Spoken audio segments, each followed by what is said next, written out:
Hey, it's Kesha. Welcome and welcome back. You see where we are, so we're going to talk about something serious. And judging by the title, which will likely be How to Pay Your Bills Spiritually and Practically, it might be a long one. So what I will do is put in the description box, I'll put a timestamp letting you know which part goes to which, so that if you don't have time to watch all of it at once, you can hone in on the parts that are most interesting to you, or come back to those sections that are most relevant at the time. So, just a little bit of backstory before we get into it. For those of you who know, and for any of you who don't, I have been challenged financially for a really, really long time. And when I say long time, it's been, man, I can't count that high, like 4, 5, 6 years, 7 years, maybe. Yeah, thereabouts. And that challenge looked like following guidance and quitting my job when I got that guidance, which led to me getting evicted from my apartment, having to live with people, having almost having my car repossessed, I think 5 times. Having to ask my mom for money. What else? Having to just figure this stuff out, right? And it's been a long journey. And I think, at this very moment at least, I am through the hardest part, and after much work and toil and tribulation and starts and stops, I've now moved into a season of upgrade and a sense of moving into my promised land, which is just a space of being able to have the resources at your command to create. So that's where I am now. And when I look back at all of the things that I went through over those last, we'll say, 7 years, well, I have a body of knowledge to share. And what's probably the most interesting thing is that I got into metaphysics in part because I had this idea that I wanted to wake up in the morning and decide on an amount of money that I wanted to make or receive, and then have my day flow in such a way that that money would come to me. And, it sounds fun at first, at least it did to me. But what I didn't know is that it was going to create some chaos financially as I learned the lessons to be able to have the kind of command that says, I need $1,200 today, and have that happen in ways that might be expected and unexpected. And I can sit here before you now and tell you that, I'm a master at that, on more occasions than I can count. And certainly another whole series of videos, I could tell you stories about how, that was that one morning I woke up and I'm like, I need $1,900. And 45 minutes later, I had it. And my rent needs to be paid and I'm $300 down and I don't know where it's coming from, but it happens. I think I told that story in another video. Anyway, I have lots and lots and lots of those stories because I've been working at this for a while. And it's interesting, like when I was going through it and at those hardest parts, like especially when my car was about to be repossessed, I would be like, what is all of this for? But then, I'd calm down and go back to the fact that I said I wanted to learn how to command resources. And also, I've always found teachings about raising your prosperity consciousness to be quite interesting. And I think it's something not only am I interested in it, but I think I'm good at sharing it. And I'm very good at helping other people see those results.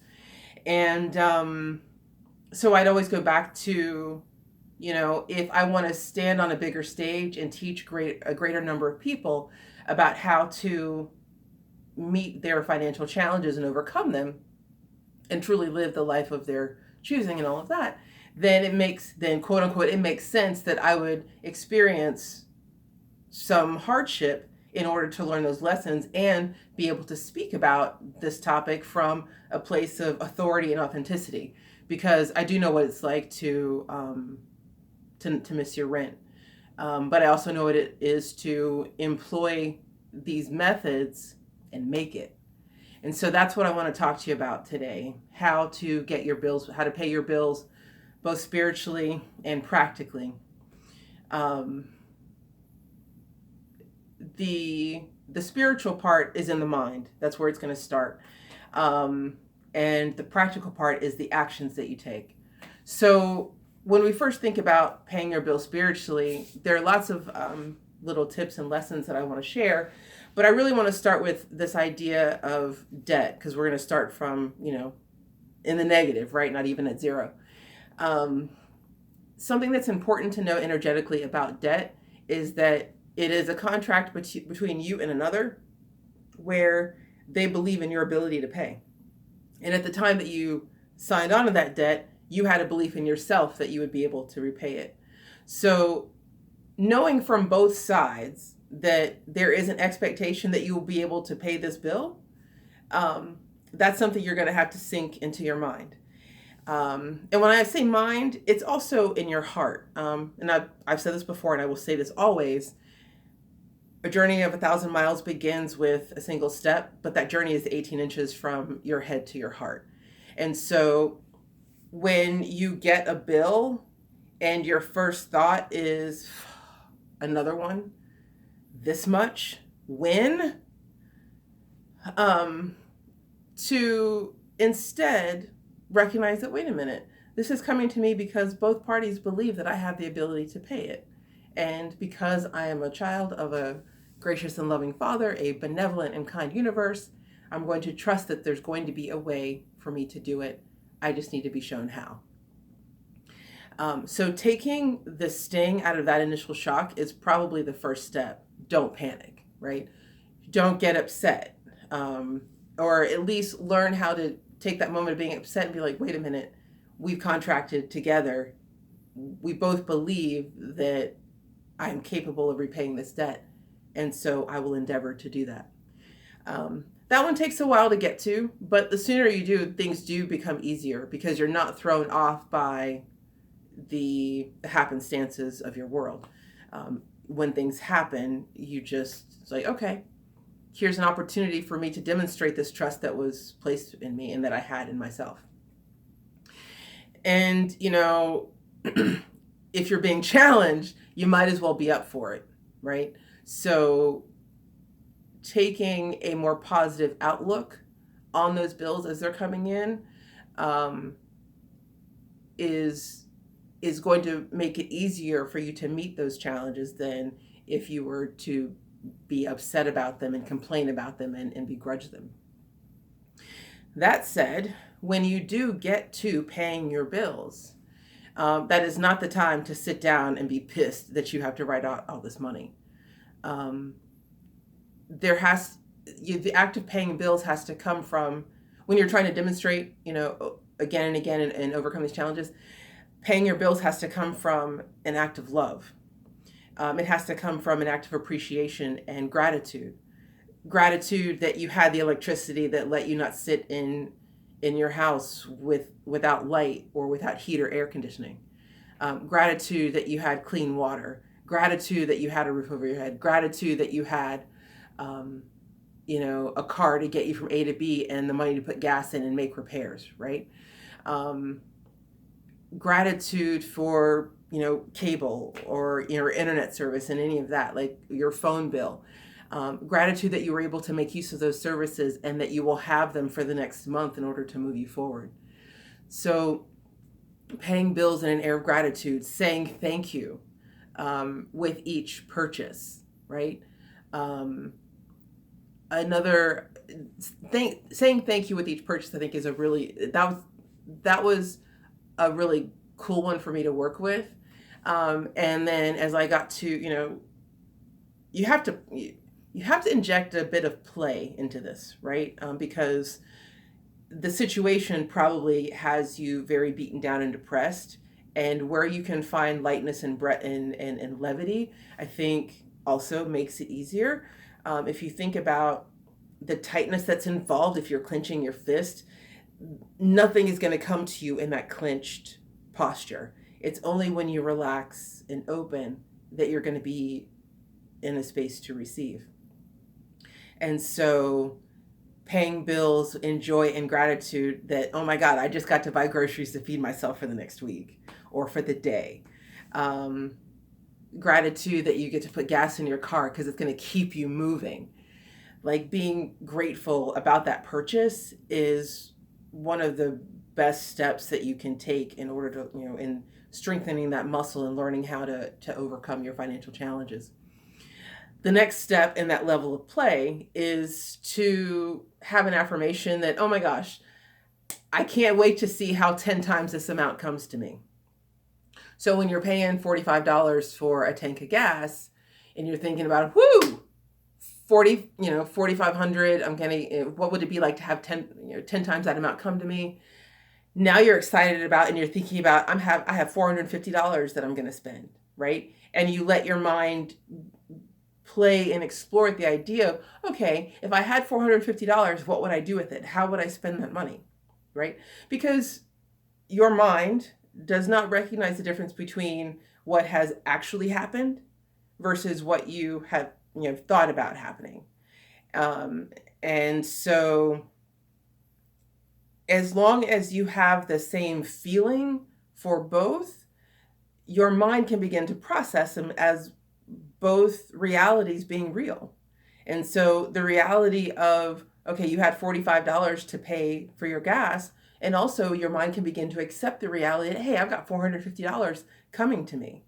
And as you play with that energy over all of your purchases, you begin to see that it first starts out as a whisper, where maybe a friend buys you a coffee, or you find money on the street. Another one that would happen to me quite often, and to some of the people that I've worked with, you get a discount, like something that you had to, you were planning to purchase, something that you had to buy, and you had a certain amount set aside for it. Suddenly it's on a discount, or you're given that thing for free, right?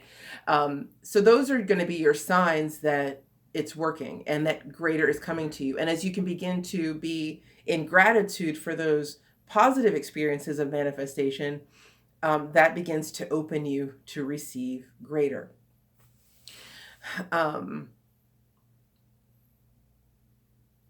Another tip that I did for quite a while that was helpful in kind of stabilizing my income was, I had a bowl that said the Lord provides. And so when my bills came in, this is at the time when I was still getting paper bills, I would put all of them in the bowl that said the Lord provides. And it was kind of like, I would get the bill and be like, really? Okay. And put it in the bowl, the Lord provides. And I would just walk away and,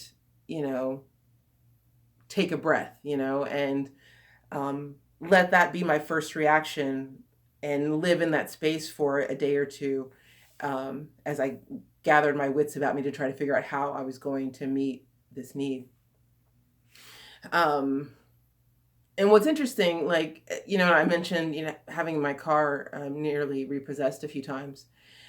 It was almost as if, it definitely felt like I was testing this muscle, because, my car was very important to I was living in Atlanta, which is not a city that has real public transportation.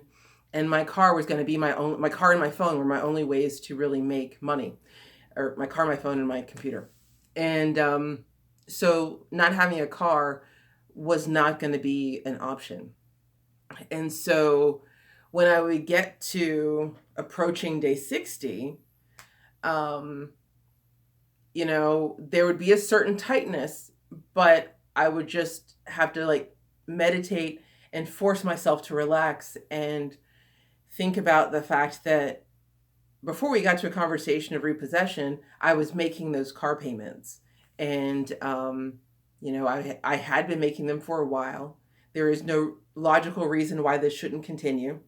And, God put me in this car to begin with, so I I'm not foreseeing a situation where it's going to be taken from me. And I'd have to keep myself in that mindset as I walked through my daily world, um, to give myself the space to receive. And yes, something would happen day 45, day 55, I'd get a call, an opportunity for something, and I'd get paid, and it would get paid, and we would keep it moving. But that's the other point that I think needs to be considered, is living as normally as possible. Um, the when you're under that kind of financial pressure, it takes a lot to get up in the morning. It takes a lot to meet people and handle your business throughout the day. But again, it gets that much harder when you're in that clinched position. And so you have to relax and be present in the moment and live as normally as possible. That's really important, because as you start to, of course, it's going to be, if finances are, tight, then, you don't have that freedom necessarily. I'm going to go and get a coffee, or I'm going to go see a movie, or do something, extra, quote unquote, extra. But it doesn't mean I can't do anything and there's absolutely no movement. You can do something, and you have to focus on what you can do as opposed to what you can't. Because in the space of I can't, there's no, that's a charged energy that doesn't allow for the flow of something to come to you that would move you out of that. And so living as normally as possible, focusing on what you can do. I think those are really important. And for me, that also took and some of the people I've worked with, that's taken a couple of different phases. I think there is, when you're in the right mindset, even if you don't have money, there's some value in going to the mall, for instance, or going shopping and looking at all of the beautiful things there are to buy. And, enjoying the act of prosperity that, these things are being sold, people are buying them, and you're getting to be in the flow of that energy of transaction, even if you yourself are not buying something. But I also know that there are some times where that is simply not the prescription, because you're too clenched and focused on, can't buy what I want, and that's too upsetting. So, like all of these things with metaphysics, it's all a lesson in discernment. You'll have to figure out for yourself, when is a moment where I need to go out and be a part of the general trade and the transaction flow of money, and when you need to take a step back and not be in that energy. And I have found that both responses are valid, and both are necessary. When it comes to the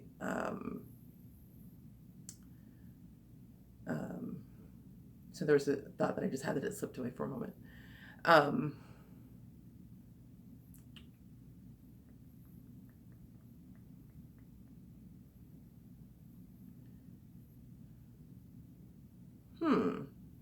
That's interesting. Okay, I'm going to leave that. If it comes back to me, I'll include it. If not, we'll figure it out in another video. Moving into the practical aspect of, that's what it was that I want to talk about. Okay, yeah. Moving into the practical aspect of getting your bills paid when you're in a financially tough position. There are some things that I did, and that I think, and I've counseled other people to do, that I think has been particularly helpful. One is actually write down when your bills are due and how much it's going to be. And I don't know why for me, that was a really big thing, because I keep all this stuff in my head. But when things get out of hand like that, trying to be responsible and keep it all in my head, it just created more consternation, because not only did I have the thoughts about, man, I don't have enough money, I also was trying to keep track of when this money had to go out and being careful about everything I spent.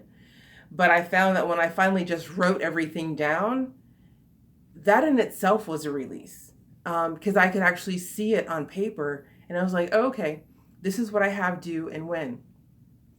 The next step from that was to look at the calendar and see when bills were due and when I was getting paid. And so I wrote this out so that you can kind of see it. This is what my life looked like in the beginning, right? So you can see here, like the green stars are when I was getting paid. So that's money coming in, and that's the 1st, the 15th, and the 29th. So we're assuming like every 2 weeks we're getting a check. And of course, rent was due on the 1st. And then I'd have a couple of other bills here on the 10th, because that's a common due date. Something else down here, and then a couple more bills, and then I was getting paid again. And what was happening is, I'd pay the rent fine because I got paid, right? I'm flush. And then I'd buy some groceries, put some gas in my car, and then we get to the 10th, and it's like, oh, am I going to make it? Am I going to have it to pay these bills? Taking on a late fee is not an option. When you don't have money, you can't screw around with that. So this is how we fix the late fee issue. There's a second part of this too. So, these bills were harder to pay because they were further away from the day that I'd gotten paid. This nonsense over here was freaking impossible because I had, I got paid way over here. This is due here, but it's due right before I get paid. Like, oh, that is the worst. So what I did, I'll put this down for now, is I had a conversation with all of my creditors, and I moved all of my billing dates to correspond to a day or two after I got paid. And I try to keep a tight window, so it's not like, no, I'll show you with the second one. So here I'm getting paid on the 1st, and getting paid on the 1st, and those 2 bills that I can pay out of that check, they get paid on that date. So I set that up that way. And then when I get paid on the 15th, since this one is probably rent, which is going to be my biggest expense, when I get down here, that second check, I can probably take care of the rest of the month's expenses. So I try to group them as close to this pay date as possible, so that as soon as the money's coming in, it's covering all of those bills, and I can rest because I know that those things are going to be covered.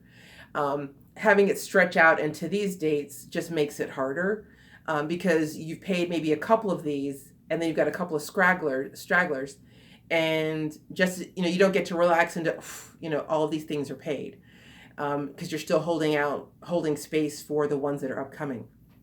So grouping these payments closer to the date that you're paid gives you these breathing room, right? And here you're paid again, and then here comes the 1st. So making that call to your creditors is really important. Again, they have contracted with you under the expectation and assumption that you will be able to make this debt or make these payments. And if you're facing financial hardship, there's no shame and there's no harm in calling them and asking them to work with you. And, going back to my car being repossessed, I talked to B&W Financial every month, gave them an update as to where I was in terms of making the payment, what I could do and when. And I think because I was upfront and forthright with them about what can be done and what can't, it made that process go much easier. I would still get those collection calls after the 45th day, but I wasn't thrown by them because I had already had an actual conversation. It was on file, it was on tape, and I knew I knew what was coming, and I'm holding up my end of the bargain as best as possible, and I've communicated that with them. The same is true with, my phone is with T-Mobile. They were absolutely fantastic. Moving the payment date, not a problem, and pretty much anybody can do that. And if for some reason I wasn't going to be able to make the payment and I needed a longer grace period, calling and asking for that. The worst they can say is no, but you would not be the first person who was having trouble making their payments.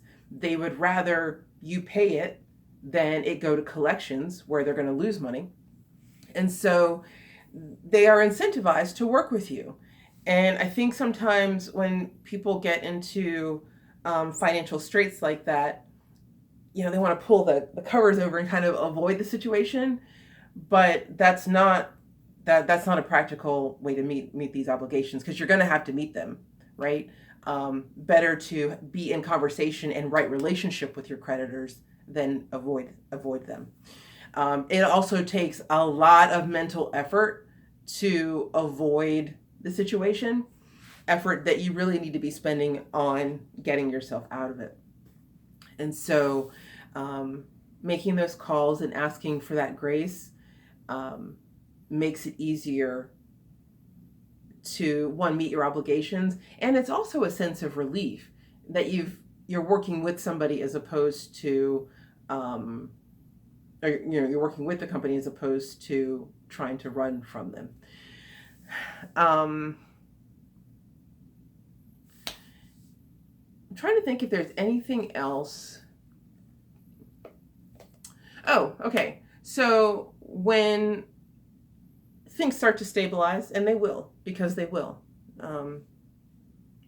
you're giving the situation no other option if you are already employing these other steps. Some will talk about tithing and giving offerings. Yes, I do think there's tremendous value in tithing. I don't think it's possible to build a solid financial foundation without that. Tithing isn't about you giving, it's not about you prospering the church as much as it is you taking a physical, actual step in your financial reality in partnering with God or the universe, or however you want to frame that. And so that aspect of meeting your bills is important. But on a practical sense, I also recognize that sometimes you're making just enough, right? And so even if you're taking out 10%, yes, there is a school of thought that says, well, that's the time when you need to tithe the most because you're in financial straits. The expectation being that if you tithe that 10%, you're in the deficit, you're going to trust in God to deliver. And yes, that does work, but not for everybody all the time, because it assumes a level of trust and faith that you might still be working out. And if you don't have it yet, forcing yourself to tithe and give offerings, when I would say to tithe, because offerings are a little bit different. Forcing yourself to give a tithe because you think that's what I'm supposed to do, if it's creating greater financial consternation because of the shortfall, I think you have to give yourself grace and meet your bills first. And this is a period that I have, personally experimented with. I've been my tithing journey has been quite interesting in that, tithe 10% absolutely to the place and the source of where you're spiritually fed. I then practiced first fruits in addition to my tithes. So I decided that whatever money I made on the first of the week on Monday, I included that amount in addition to my 10% tithe. That lasted, for a good long time, maybe a year or so. And then it felt like that was a bit much, and I went back to just tithing. After 5.5 years of financial struggle where I'm meeting my expenses, I got another apartment, I have the same car, obviously I haven't missed any meals, but I'm, right at that edge where there isn't room for the extras and the fun and all of that. I was like, I just had a conversation with God about, look, in my heart, I would tithe, but I am tired and I don't have it in me in this moment to tithe to you out of love, because I would do that, and then be in a deficit trying to figure out how I'm going to pay my rent and sweating that at the same time I'm in a job that, like there was just too much going on. And so what I said was, you cover all of my bills, cover all of my expenses, make all of this happen. And I will give offerings where I can. And when I move into a space of greater abundance and greater ease, I will resume tithing. But I'm too tired to do this right now. And again, that was 5.5 years into this, this period of transition. And I would say that lasted for about, 10, 11, 12 months. And then I got back to a space where I could tithe. And so that worked for me, and I feel comfortable sharing that with you because, again, we go back to all of metaphysics, especially when it comes to finances, is about discernment. You have to be honest with yourself about where you are, what you can and can't do, and you have to have developed a relationship with spirit and your level of faith that you are comfortable with. So, again, I definitely recommend tithing to the place or person where you are spiritually fed and nourished, where space is held for you and you are supported. But I also practically recognize that sometimes that's simply not possible and available to you. And if you needed somebody to say that's okay, I'm telling you it's okay, because God knows your struggle. And we do, in fact, live in a benevolent universe. Keep moving forward. The inclination is going to be to stop and go back to the old ways. But, we're not going to grow big and strong. We're not going to increase our faith. We're not going to be able to receive greater unless we meet these challenges again and again and again until we no longer have to meet them again. So this is my help to you, my wisdom, my guidance, my experience laid before you. If you have questions, send them to me write them in the comments. I look forward to hearing your stories. I look forward to all of you prospering and growing, because it's not just about the money, it's about you, it's about your spirit, and it's about your faith, and it's about your personal journey to being the best self possible. So I think that's going to do it for me this time. We'll come back and do it some more. Talk about some other things another time. In the meantime, I love you.